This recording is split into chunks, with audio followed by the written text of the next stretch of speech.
नमस्कार दोस्तों, स्वागत है आपका ऑप्शन ई क्लासेज में।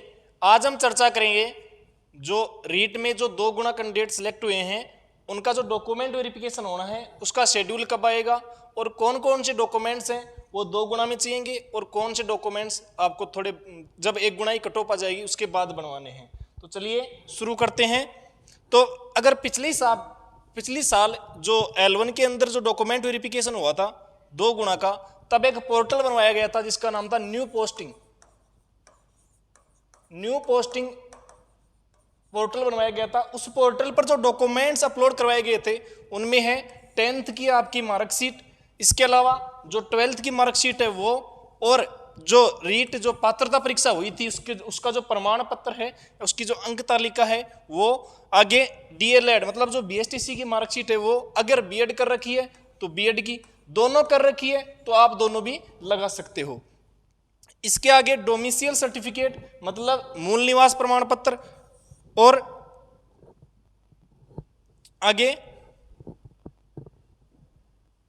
है कास्ट सर्टिफिकेट। कास्ट जो सर्टिफिकेट है वो आपका जब रीट का जो फॉर्म भरा था, आपने मेन एग्जाम का जो फॉर्म भरा था उससे पहले का बना हुआ होना चाहिए। अगर आपका जो जाति प्रमाण पत्र है उसके पहले का बना हुआ नहीं है तो आपको उस कैटेगरी का लाभ नहीं मिलेगा।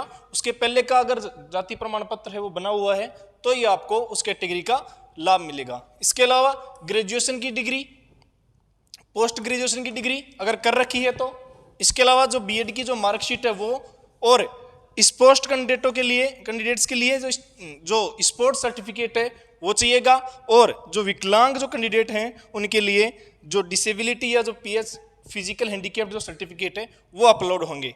आगे अपलोड होने वाले जो और जो डॉक्यूमेंट्स है वो कौन कौन से हैं वो देख लेते हैं। स्पोर्ट्स सर्टिफिकेट और डिसेबिलिटी सर्टिफिकेट हो गया। इसके बाद में डेथ सर्टिफिकेट ये चाहिएगा जो विडो जो फीमेल है उनके लिए।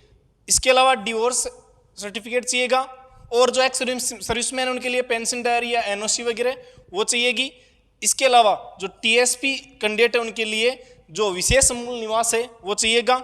इसके अलावा ईडब्ल्यूएस सर्टिफिकेट के लिए, ईडब्ल्यूएस जो कैंडिडेट है उनके लिए ईडब्ल्यूएस का सर्टिफिकेट चाहिएगा। एक बात ध्यान रखना कि आपका जो जाति प्रमाण पत्र है या कास्ट जो सर्टिफिकेट है वो आप जो फीमेल हैं उनमें एक बड़ी कंफ्यूजिंग रहती है कि उनका जो जाति प्रमाण पत्र है वो पति के नाम से बनवाए या पिता के नाम से। तो उनका जो जाति प्रमाण पत्र है और मूल निवास है वो दोनों ही पिता के नाम से बने हुए होनी चाहिए तो ही मान्य है, अन्यथा मान्य नहीं है। इन सब के अलावा अन्य जो डॉक्यूमेंट्स हैं उनकी चर्चा कर लेते हैं। जैसे एक होता है हेल्थ सर्टिफिकेट, दूसरा है जो पुलिस वेरिफिकेशन है वो कब करवाना है, इसके अलावा जो स्टाम्प हैं वो कब करवाने हैं। तो स्टाम्प के लिए पिछली बार जब 2 गुना का जो वेरिफिकेशन हुआ था, 2 गुना का जो डॉक्यूमेंट वेरिफिकेशन हुआ था उसके अंदर इन पर बिना स्टाम्प लगाई हुई उनको मान लिया था, मतलब सीधे लिखवा के लाना था। जो दहेज का है, इसके अलावा अविवाहितों के लिए है या धूम्रपान वगैरह जितने भी स्टाम्प थे वो बिना जो डाक टिकट है उसके मान्य हो गए थे। तो अब की बार हो सकता है इसके लिए अलग से गाइडलाइन आ जाए कि जो डाक टिकट है उसके मान्य या बिना डाक टिकट के चला ले। तो ये आपको डॉक्यूमेंट वेरिफिकेशन के समय स्टाम्प भी बनवाने हैं।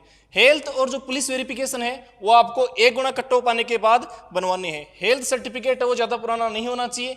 जब आपकी जो जिला परिषद है, इसके अलावा जिला परिषद और जो पंचायत समिति है वहाँ से आपके ज्वाइनिंग ऑर्डर हो जाएं उसके बाद ही आपको हेल्थ सर्टिफिकेट बनवाना है, क्योंकि ये डीवी के अंदर हेल्थ सर्टिफिकेट नहीं माना जाता है। जब आप ज्वाइन करेंगे तभी आपसे हेल्थ सर्टिफिकेट और पुलिस वेरिफिकेशन मांगा जाएगा।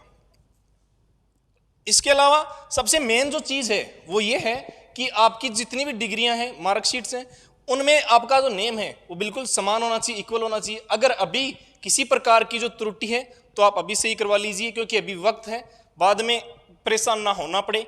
और जो जिन्होंने उसमें जिनकी सेकेंड ईयर चल रही थी उन कैंडिडेट्स के लिए या जिनकी डिग्री नहीं आई है वो एक बार अपनी कॉलेज से जरूर संपर्क करें। अगर कॉलेज में डिग्री नहीं है तो बीकानेर निदेशालय या फिर अपनी जो यूनिवर्सिटी है वहाँ से आप प्रोविजनल डिग्री है वो प्राप्त कर सकते हैं। इसके अलावा डॉक्यूमेंट वेरिफिकेशन से संबंधित किसी भी प्रकार की आपकी समस्या है तो आप हमारे Telegram channel option E classes में बेकायदा मैसेज कर सकते हो। आपकी समस्या का हर संभव प्रयास किया जाएगा। धन्यवाद।